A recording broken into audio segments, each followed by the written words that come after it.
Our project title is Transaction Briefs, Computing Seeds for LFSR-Based Test Generation from Non-Test Cubes. Abstract. In test data compression methods that are based on the use of a linear feedback shift registers, a seed that produces a test for a target fault is computed based on a test cube for the fault.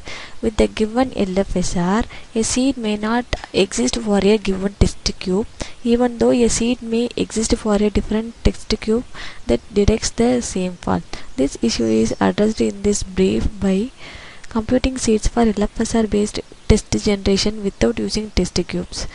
Instead, the procedure described in this brief is based on the use of non-test cubes. A non-test cube for a default must be avoided in any test or test cube for the fault in order to allow the fault to be detected. Therefore, non-test cubes do not limit the ability of the procedure to compute seeds with the given LFSR. Experimental results demonstrate the advantages that the use of non-test cubes provides and the associated computational cost.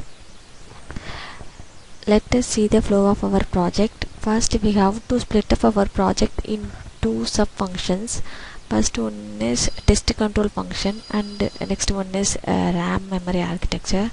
For that first one, we have to create LFSR generation, and this LFSR generation is used for creating the random pseudo numbers.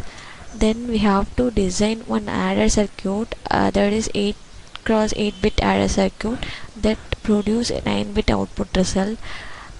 This input produced two functions, that is A and B, that is given to the test process. We have to store that output values in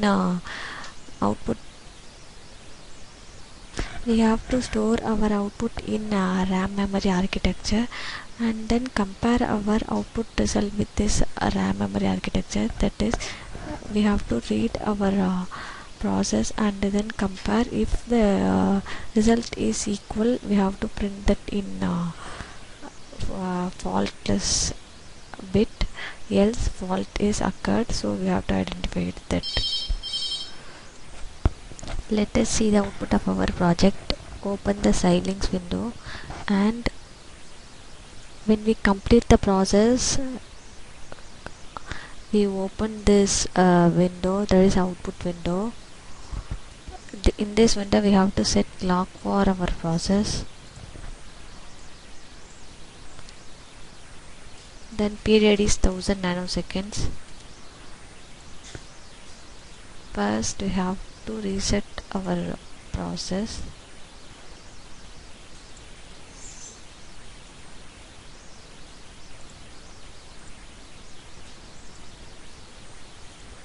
So when we release this reset button, our process will be started. So our process is to LFSR generation, and we have to create one 8 adder bits. So our process is stored in this memory. When we click on enable is 1, it is read from our memory. So our process is readed and it is compared with our output. So it's matched, so it produce 0, otherwise it produce 1. Then we have to let me see our synthesis report.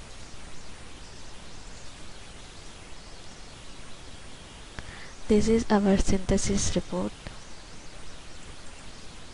In this report we have calculate our area, time.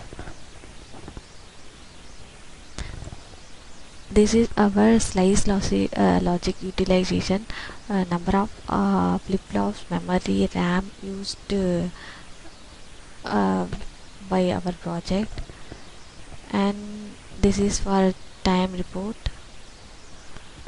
Then let me see our implementation result. First we're going to see our RTL diagram. This is our RTL diagram.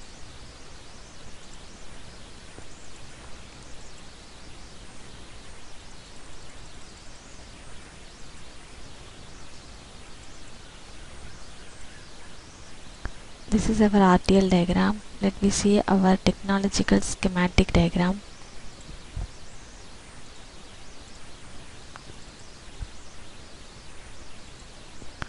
This shows that number of flip-flops and the look ahead, that is lookup tables.